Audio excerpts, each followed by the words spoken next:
Bienvenidos todas y todos a Sin Comentarios, los temas y noticias que a todo el mundo interesa con las opiniones que absolutamente nadie pidió.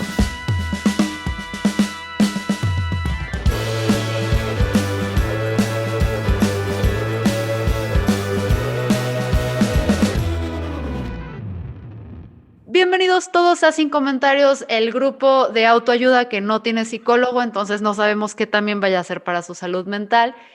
Hoy tenemos un episodio especial, como siempre estoy aquí con Ángel, pero tenemos a nada más y nada menos que José Antonio Crespo. Bienvenido a nuestro programa de hoy. ¿Qué tal? Con mucho gusto. Quizás ustedes, generaciones jóvenes, no sepan quién es José Antonio Crespo, pero fue una de las personas claves en el voto nulo. ¿De qué año fue? ¿Qué elecciones? Fue en 2009, básicamente. Hace ya más de 10 años, 12 años vamos. El presidente era Felipe Calderón en ese momento. ¿Y contra quién eran las elecciones ese año? Las elecciones fueron intermedias, fue la elección legislativa. Había otras, como va a ser en este año, para gobernador o para congresos locales, pero se renovaba la Cámara de Diputados. Y de ahí surgió justamente este movimiento, esta inquietud del voto nulo. ¿Podrías explicarnos? Porque hay mucha confusión entre cuál es la diferencia entre un voto nulo y un abstencionismo. ¿Cuáles son las implicaciones? Claro, en el abstencionismo simplemente no te presentas a las urnas y las razones del abstencionismo son muchas y muy variadas. No siempre es la misma razón.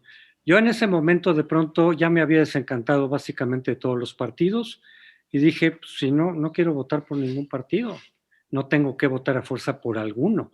Ninguno me convence en este momento. Y entonces simplemente lo que yo empecé a decir fue, pero en lugar de abstenerme, en lugar de simplemente no ir a la urna, ¿por qué no mejor voy y anulo el voto? Porque el voto nulo se contabiliza aparte. Y yo decía, es una forma de protestarle a los partidos más visiblemente de que no estamos conformes con lo que están haciendo o que queremos mayor participación ciudadana, mayor injerencia. Y entonces yo empecé a convocar, aunque habían otros grupos que salieron por otro lado y sin que nos pusiéramos de acuerdo, por varios lados, en varios estados. O sea, fue un hartazgo general.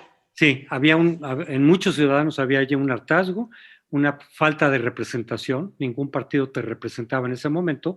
Yo simplemente lo que dije es, aquellos que no quieran votar por ningún partido, porque ninguno les convence, en lugar de simplemente no ir a la urna, vayan y anulen el voto, porque eso en la medida en que seamos muchos, va a mandar un mensaje a los partidos de que hay un sector importante de la población, de la ciudadanía, que no está conforme con lo que está pasando con ninguno de ellos. No es en favor de uno y en contra de otro, ahí votas por un partido el que te convence. Y entonces se generó ahí un debate muy interesante, que de hecho yo creo que no es porque haya participado yo en ese movimiento, pero creo que esas elecciones, el debate central fue eso, el voto nulo, qué sentido tenía, los partidos todos reaccionaron en contra, todos, y nos empezaron a criticar a los que estábamos en ese movimiento, porque decían, no, ¿qué les pasa? Eso es antidemocrático. Incluso se llegó a decir que era ilegal, pero no. ¿El voto nulo? No. Sí, que era ilegal y antidemocrático. Y yo decía, no, porque de hecho, desde hace muchos años en la boleta existe la posibilidad de poner un candidato no registrado, que muchos ponían a Cantinflas, muchos ponían al Chavo del Ocho, y ese se anula. Es decir, sí estaba previsto y permitido por la ley el que anularas de esa manera el voto.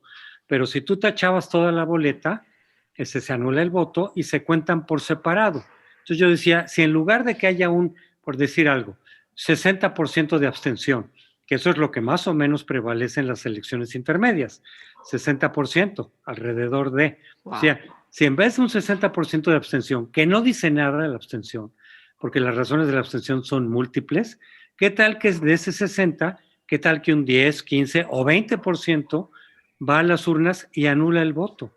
Ese va a ser un mensaje mucho más directo y va a ser mucho más ruido, aunque tampoco tenga ninguna repercusión legal.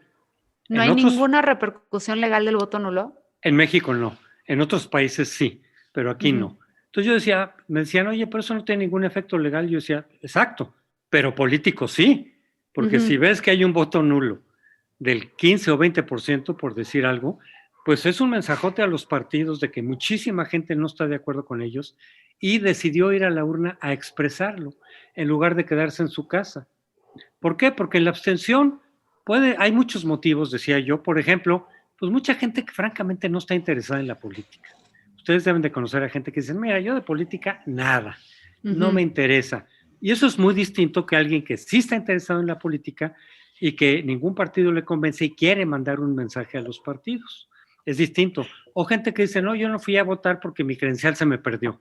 Bueno, eso tiene un sentido político muy distinto de los que van y hacen el esfuerzo de ir a la urna, hacer cola, para mandarle el mensaje a los partidos de decir, yo no estoy de acuerdo con ustedes, yo quiero que haya cambios en las leyes que nos permitan participar de otra manera a los ciudadanos, pero también como un aviso de que algo están haciendo mal los partidos. Entonces... ¿Y qué, o sea, ahí lo que quiero entender es, entonces no tiene ningún impacto legal en el que de repente, o sea, si yo anulo o me abstengo es exactamente lo mismo legalmente, no le bajan el presupuesto al partido, no hay posibilidad de que pierdan el registro si llegan a menor cantidad de votos, etcétera? Nada. Qué Es solo trágico. político. Claro, parte de lo que estábamos pidiendo, porque de ahí surgió no nada más la protesta, sino, digamos, un pliego petitorio, donde estaban las candidaturas independientes, la reelección de los legisladores, las consultas populares, todo eso que ya tenemos ahora, ahí lo estábamos exigiendo. Claro, desde hace tiempo se venía presionando, pero ahí volvimos a tomar, digamos, esas demandas y creo que no es casualidad que justo después de esa elección, en 2010, se hizo las reformas para introducir todas esas figuras. Y el presidente Calderón dijo, esto es en atención a quienes anularon el voto. O sea, sí tuvo un efecto, no legal, pero sí político. Eso está interesante. ¿Y qué con el argumento? Porque cuando, o sea, yo ahorita, y te hablo como la postura y por qué sale el interés, porque yo ahorita me siento en una posición aquí en Jalisco, específicamente en Zapopan, donde no me siento representada. Y siento que darle mi voto a cualquiera de los candidatos que van a entrar principalmente por partidos, porque ahorita están todavía en la recolección de firma, aquellos que van por el lado independiente, nadie me representa.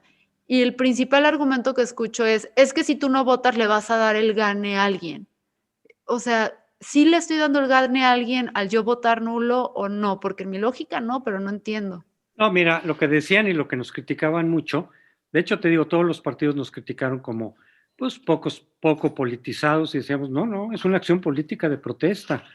El IFE llegó a decir, yo me peleé incluso con el presidente del IFE en ese momento. Bienvenido al grupo, aquí nos peleamos con todos. todos. Que yo lo conocía, pero de todas maneras entramos en una polémica, porque él llegó a decir que era ilegal. Yo le dije, oye, no, perdón, revisa la ley, no es ilegal, está planteado por la propia ley, pero bueno, se nos vinieron encima, que era antidemocrático, etcétera, pero muchos decían, los más enojados eran los del PRD, porque decían esos votos que nos estás quitando a nosotros y vas a favorecer al PRI. Y yo dije, no, ni es la intención, ni es el efecto necesario, porque la gente que está anulando el voto, de ir a votar, no votaría por el PRI. Yo decía, si voy a votar, les aseguro que no voy a votar por el PRI porque yo siempre fui antipriista. Podría votar por el PAN o por el PRD o por algún otro partido, pero no es cierto que favorezca al PRI porque están asumiendo que todos los que íbamos a anular el voto, la gran mayoría, votaríamos por el PRI de votar, y no era cierto para nada. Luego ya, cuando pasó la elección, empezamos a hacer estudios comparativos y se quedó perfectamente demostrado que no favorecía al PRI. Paradójicamente, al que más benefició fue el PRD, justo los que más se quejaban. ¿Y por qué se da esto? Porque el PRD ya traía en ese momento, estaba favorecido en las encuestas, o por qué es la lógica de que favorecía al PRD y al PRI no. Lo que podemos inferir es que la mayoría de quienes anularon el voto traían ya cierta inclinación en favor del PRD, pero también tenían motivos, por eso dejaron de votar, o dejamos de votar, de que el PRD no lo había hecho bien ahí donde había gobernado. Habían incurrido en muchas de las mismas cosas que le criticábamos al PRI. En la capital aquí, por ejemplo, pues era clarísimo ya que ocurría lo mismo que pasaba cuando el PRI, corrupción, ventas de contratos por debajo de la mesa, opacidad en la información. Entonces decíamos, bueno, ¿y cuál fue la diferencia? Clientelismo electoral, corporativismo, o sea, lo mismo que ocurría cuando el PRI. Entonces muchos dijimos, bueno, yo por ejemplo tenía una inclinación por la izquierda, yo había votado por el PRD varios años, voté por Cuauhtémoc Cárdenas, etcétera, pero ahí en el 2009 dijimos, bueno, pero el PRD está haciendo lo mismo que el PRI. Entonces quiere decir que quienes anularon el voto, y ahí sí tenían razón los perredistas decir, ese voto me hubiera favorecido a mí. Sí, pero si estás haciendo lo mismo que el PRI, pues tenemos motivos para presentarte una protesta también. Eso está muy interesante y no sé si haya habido, porque sí es cierto, las candidaturas independientes y eso se empieza como a cobrar cada vez más fuerza a partir de ahí, pero mi percepción y a partir también de las limitantes legales que cada vez ponen más a los independientes, siento que estamos dando pasos para atrás otra vez para este sentido democrático en el que cualquier ciudadano se pueda postular a un cargo público sin tantas trabas. Entonces, ahí sí yo entro en una frustración, porque aquí directamente en este podcast, por ejemplo, en años previos, fuimos muy pro Pedro Kumamoto. Lamentablemente, debido a sus acciones y las de su partido actual recientes, ha hecho que no solamente haya un desencanto total, sino que nos sentimos engañados y se vuelve muy frustrante porque pues ya ahora es un partido político, obviamente tiene el gane y volteamos y decimos, carajo, entonces, ¿cómo ayudamos ahora a los independientes, a los que sí están dispuestos a hacer suicidio político, que aquí quiero referir, que están dispuestos a tocar aquellos temas desde el Poder Legislativo o desde cualquier cargo que les toque, que un político de carrera no lo haría porque esto la truncaría? Hablo, por ejemplo, la legalización de la marihuana, ahora sí que los derechos de las comunidades LGBTQ, los derechos de la mujer al aborto, etcétera, etcétera. Y volteo, pero también digo, es que cada vez está más difícil, otra vez, ser un candidato independiente. Aquí otra vez, o sea, como si quisiéramos volver a convocar el voto nulo si ninguno de estos independientes, debido a las trabas que nos ponen, llegaran, ¿cómo sería una forma, no nada más de anular, sino de decirle al gobierno, necesitamos que otra vez dejes que independientes entren, como lo hizo precisamente Kumamoto en su momento? Que, ojo, no estuvo fácil, fue un reto, pero fue más fácil que ahorita. Fíjate que no, ustedes deben de conocer más la legislación ahí local en todo caso, pero desde el principio cuando se aceptó ya la figura, justamente después del movimiento del voto nulo, en 2010, la figura de candidato independiente, lo que sí hicieron los partidos es poner muy altas las condiciones, muy altas. Y nosotros dijimos, ok, ya existe la figura de independiente, qué bueno. Oye, pero lo pusieron demasiado alto. Las firmas que piden, por ejemplo, para la elección presidencial, son mucho más que las que le piden a un partido para conseguir el registro. Es un poco absurdo, porque el ciudadano independiente está él solo. En cambio, los partidos siempre son agrupaciones mucho más amplias. Y supongo que eso se fue reproduciendo en distintas elecciones locales. Ahí lo que habría que hacer, por ejemplo, si se hace un movimiento de voto nulo otra vez, suficientemente amplio como para que le pongan un poco de atención, que eso sí ocurrió en el 2009, y yo cuando empecé a decir mis ideas ni siquiera me imaginaba qué tanto impacto iba a tener. Pues mira, aquí estoy yo, no sé cuántos años después haciendo comentario político a partir de esos movimientos. Sí, porque te digo, de pronto se dio de manera simultánea sin que nos pusiéramos de acuerdo en muchísimos estados y se dieron movimientos importantes. Y de hecho, ese fue el debate durante el 2009, el voto nulo, si sí o si no, por qué, pero presentamos demandas. Entonces, si se hiciera, por ejemplo, a nivel local, yo no sé qué estén pensando en otros lados. Sé que mucha gente otra vez quiere anular el voto porque ya se desencantó de Morena. Muchos de los que votaron por Morena y López Obrador ya están desencantados, pero no quieren regresar su voto al PRI y al PAN porque pues justamente votaron en contra de eso. Entonces mucha gente ya me ha dicho, no, mira, ya no voy a votar otra vez por Morena, ya vi que no era lo que yo esperaba, pero pues tampoco es que sea fácil regresar a votar por los partidos con los cuales ellos mismos se desencantaron. O mucha gente de izquierda que nunca votó por el PRI y el PAN, aunque ahora esté desencantada con Morena, pues tampoco es fácil que regrese su voto al PRI y al PAN. No. Esos me están diciendo voy a anular el voto, pero no sé si se vaya a generar ese movimiento otra vez que presente incluso un debate importante y que entonces digan qué es lo que quieren, por qué están tan descontentos y presenten las demandas correspondientes. Por ejemplo, otra vez decir, sí, bajen los requisitos para los candidatos independientes y que entonces muchos ciudadanos no partidistas que puedan haber aportado a la lucha civil organismos cívicos, derechos humanos, que sean conocidos por su comunidad, puedan presentarse para ser candidatos locales o federales, por ejemplo, ¿no? Pero con menos restricciones de las que ahora hay en la ley. O sea, la lucha por la sociedad civil, por los derechos ciudadanos y la participación ciudadana no ha terminado. O sea, muchas de las reformas que se hicieron, pero les pusieron tales condiciones legales que a final de cuentas no han servido de gran cosa. Pues sí, es como te dejo jugar, pero tienes que cumplir estos requisitos que es, o sea, pues es lo mismo que no me dejes jugar, son total y absolutamente inaccesibles. O sea, aquí ahorita líderes de comunidad y eso, si quisieran salir, pues requieres brigadistas, requieres presupuesto, requieres cubrir mucho terreno y de repente se vuelve poco viable que chance y alguien que sí entiende muy bien a su distrito y su comunidad, si no tiene esta red de contactos o no simpatiza con la Cámara de Empresarios o no tiene contactos en medio, pues es muy poco probable que lo alcances, porque aquí en Jalisco, cuando Pedro Kumamoto alcanzó y pongo el ejemplo de Pedro Kumamoto porque fue el ejemplo más público que hemos tenido y de los más públicos en México, en las 2 ocasiones que sí lograron recolectar las firmas, fue un esfuerzo cardíaco que todo el mundo tuvo que meter las manos. Y eso que él tenía mucha palanca política, entonces sí se vuelve frustrante.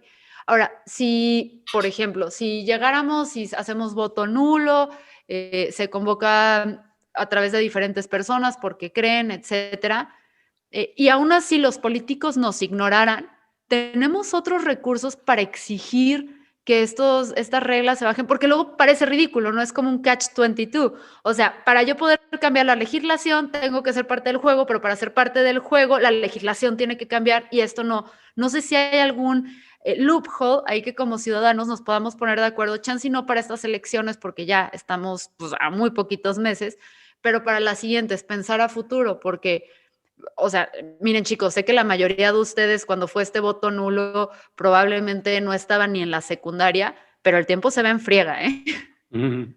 Sí, mira, no hay más que seguirle. Mira, muchas de estas reformas que te digo que finalmente se concretaron en 2010, las veníamos persiguiendo desde muchos años atrás, lo de la reelección legislativa, para que los ciudadanos puedan influir sobre si un diputado se queda o no se queda, para que lo pueda evaluar de manera más eficaz. Lo de las consultas ciudadanas, etcétera, veníamos de mucho tiempo atrás insistiendo y insistiendo. Hay muchas leyes que finalmente se han logrado a partir del esfuerzo ciudadano. Por ejemplo, lo de transparencia que se metió en el 2002 bajo el gobierno de Fox, fueron grupos ciudadanos los que se organizaron, los que presionaron. El propio Fox no estaba tan de acuerdo con meter un instituto de transparencia, que fue el IFAI. Fueron grupos de ciudadanos, de académicos, de medios de comunicación que insistieron y lograron sacarlo adelante. La ley 3 de 3, que obliga, también fueron ciudadanos. Entonces, no queda más que seguirse organizando, movilizando, acudir a los medios, hablar con los partidos cuando se pueda, y en algún momento se pueden generar las condiciones para que se incorporen esas nuevas leyes. Y a ver si a ti te creen, porque muchos de la audiencia no nos creen cuando les digo, es que hay que ejercer presión, dicen, pero sí, no puede haber el cambio, no hay legal, no hay nada, ¿por qué te van a tomar en serio los políticos? ¿Por qué los políticos toman en serio a los ciudadanos cuando se coordinan a veces ni siquiera de una forma jerárquica y estructurada, sino que es espontánea y tienen múltiples líderes? ¿Por qué los políticos voltean y dicen, a esto sí le tengo que poner atención? Porque fuimos muchos. Te digo, yo cuando empecé a hablar de eso, en mis columnas, y yo dije, yo voy a hacer esto. Y simplemente recomiendo a los ciudadanos que si están en mi misma situación, en los que ningún partido los convence, pues no tienen que votar a fuerza, como decían muchos, por el menos malo. A lo mejor a veces hay condiciones que sí lo ameritan, pero cada quien lo decide. Yo a final de cuentas no es que les dijera, no votes por tal o cual partido. Yo les decía, si están convencidos por un partido, pues voten por ese partido, si están convencidos. Pero aquellos que no estén convencidos, mejor voten nulo, porque eso va a hacer más ruido. Y lo que pasa es que mucha gente de pronto estuvo en esa situación, te digo, salieron muchos grupos, tanto que obligaron a los partidos a voltear y ver las cosas efectivamente como una advertencia de los ciudadanos. Entonces el debate, todo ese proceso electoral se centró en el voto nulo y entonces nos tuvieron que tomar en cuenta. Y eso es interesante porque la forma en la que yo lo veo es que, a ver, en las campañas uno no se pelea los votos del que ya está decidido. El que ya nació en familia priista y es priista y ha votado PRI toda su vida, no importa, o sea, que baje la Virgen y le diga, querido, vota por el PAN, porque la Virgen diría, vota por el PAN. No importa que eso suceda, diría, me vale, yo soy priista porque hueso colorado. Las elecciones se juegan con los votos que están no definidos, o sea, quienes estamos dispuestos a cambiar, los denominados switchers. Sí. Entonces, si de repente nosotros le decimos a los políticos, lo que me estás ofreciendo no es suficiente, veámoslo como el matrimonio. Uno no se casa con el menos peor que encuentra porque va a ser un matrimonio muy infeliz. Te tienes que encontrar la opción. Entonces, si nosotros decimos, tus opciones no me son suficientes, tráeme algo mejor, entonces existe la posibilidad de que los partidos digan, ahí hay un bonche de switchers, que si yo le traigo una mejor opción, puede que gane estas elecciones. Entonces estamos haciendo que el nivel de nuestros políticos se eleve a la altura de lo que merecemos y exigimos de ellos. Estaría en lo correcto si llego a asumir que ese es el motivo real, que quieren nuestros votos y saben que no se los vamos a dar si no se elevan a la altura. Sí, porque efectivamente, como te digo, sí, cuando es un movimiento ya bastante amplio, sí les preocupa a los partidos. Y por eso es que en 2009 todos en automático se fueron a condenar el movimiento. Todos, no hubo ninguno que dijera, bueno, hay que oírlos por lo menos, bueno, esto refleja algo. Hubo algunos que otros políticos que sí lo decían, pero como partidos ninguno. Todos nos condenaban. Pero al mismo tiempo, precisamente porque les preocupó la dimensión del movimiento, a final de cuentas en algunos estados hubo, por ejemplo en Puebla y en el Distrito Federal, 13% de voto nulo. No era Eso poca está cañón. Sí, no era poca cosa, ¿eh? No sé si se sigue aplicando, según yo, con que tengas, si un partido no alcanza el 2%, pierde el registro, ¿no? Pero no Eso tiene tenía que ver entendido. Sí, No tiene que ver 3%. A nivel federal es 3%, pero no tiene nada que ver con el voto nulo. No tiene que ver, o sea, no, ¿cómo funciona ese 3%? De los votos efectivos. De los votos efectivos, ahí el nulo no entra. O sea, No. si realmente quieres sacar a un partido de la jugada, entonces sí tendrías que votar por un contrincante, ¿no? No, la eficacia del voto nulo, y así lo decía yo en ese entonces, es en la medida en que sean muchos. Fue 13% y llamó, pero además 13% en algunas ciudades o estados. En Puebla, en la Ciudad de México, en Nuevo León hubo un movimiento importante Los también. tapatíos, ¿cómo nos portamos ese Ya año? no me acuerdo, fíjate, no me acuerdo. Somos inmemorables, o sea, desde la invasión de los americanos y todo eso, los tapatíos no reaccionamos muy bien, gente, ¿qué onda? Creo que sí hubo, pero no tanto como en otros estados. Okay. En Michoacán, en Morelia también, en fin. Pero en la medida en que sean muchos, es que sí llaman la atención y entonces sí pueden incidir. Eso es lo que ocurrió en el 2009. Pero nosotros insistíamos en que se le diera un valor legal al voto nulo y eso todavía no ha ocurrido. Los partidos no han querido eso reglamentar. podría ser una demanda para esta. Bajen, también. O sea, bajen las exigencias para que pueda haber realmente representación ciudadana de aquellos que no tienen el capital económico, político y social, sí, porque pues al fin y al cabo si hay gente, su barrio los respalda literalmente, pero también que el voto nulo empieza a tener un impacto que puede ser desde distribución de presupuestos, permanencia de los partidos políticos, etcétera. Ahora, la pregunta es, ¿cómo se anula técnicamente un voto? O sea, ¿cómo yo llego, veo mi boleta, qué tengo que hacer para que sea nulo?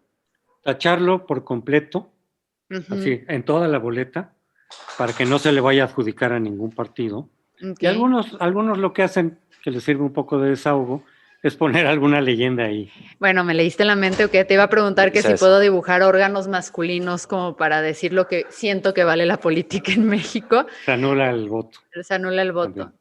No, pues genial, te agradecemos mucho porque hasta yo estaba bastante desinformada sobre este tema y creo que es importante acceder a sobre todo cuando, miren, mucha poquita audiencia que tengamos hoy. Por cierto, gracias, hoy amanecimos con la noticia de que estamos en el top, ¿qué, Ángel? Hoy, ¿Top 20 algo? Hoy estamos en el top 25 de podcasts más escuchados en México.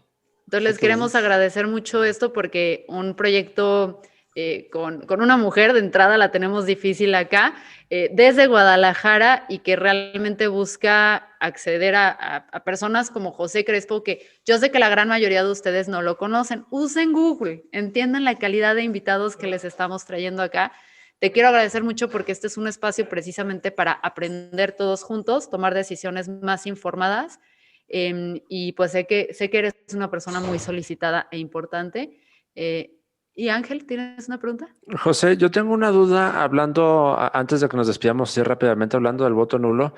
¿Qué papel va a jugar en el voto nulo en un tipo de votación que es bastante nueva y nos saca mucho de onda? Las encuestas ciudadanas. Bueno, las encuestas también calculaban el voto nulo desde entonces y Ok. decían, pues aproximadamente hay un 10% o 15%. Igual, a veces se equivocan, ¿no?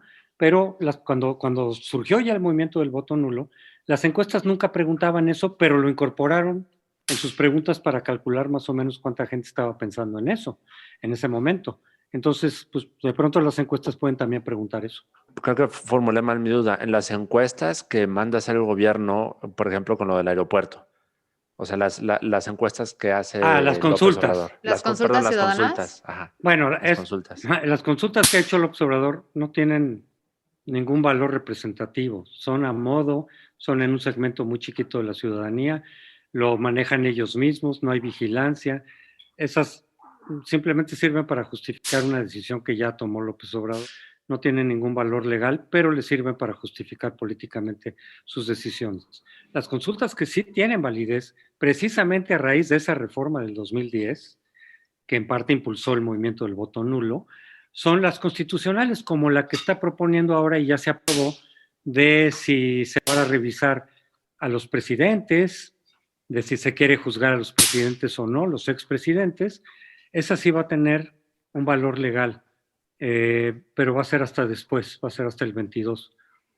Ok, te tendremos que tener otra vez el siguiente año aquí, entonces, para volveremos que a nos invitar vuelvas a explicar. Bueno, y no sé si a la audiencia le surgen más dudas, les recomiendo mucho que sigan a José Antonio en Twitter, es JACrespo1, les vamos a compartir la arroba en la descripción del video, pero además de ser un analista político, es un gran historiador, entonces, por favor, échenle una revisada y acérquense a él. Y claro que nos encantaría volverte a tener, si la audiencia tiene dudas, si tú nos lo permites, para Cuando seguir gusten. hablando de estas cosas y no andar compartiendo información a lo idiota como quizás lo hice en el pasado. Con mucho gusto, cuando gusten, ¿eh? Va, que va. Pues Ángel, no sé si tengas otra duda. No, básicamente era esa, porque recuerdo que yo asistí a la consulta del aeropuerto y lo que hice fue, sin saberlo, pues anular mi voto, ¿no? O sea, yo en esa boletita escribí, esto es una estupidez, así en grande, en grandote, y ese fue mi voto por el aeropuerto. De seguro dijo algo peor, José, pero como tú estás, te está comportando, porque notas cuando Exacto. tenemos invitados respetables, todos así como, no usen groserías, no Sí, digan nos ponemos palabras. muy respetuosos, muy Sí. educados. Ojalá y para la siguiente ya haya un poquito más de confianza sin depreciar lo que pasa aquí. Te Por mi agradecemos parte, mucho. desde luego. Qué genial. Síganlo, por favor, en Twitter. ¿Estás en alguna otra red social o en alguno? ¿Tienes tu sitio web también? Que no sé qué tan frecuente publiques ahí. Tengo el Facebook, estoy en Facebook también. Genial, para que lo sigan. Te agradezco muchísimo tu tiempo y espero que podamos volver a hablar próximamente. Claro que sí, cuando gusten. Les mando un abrazo. Un fuerte Gracias. abrazo. Chao.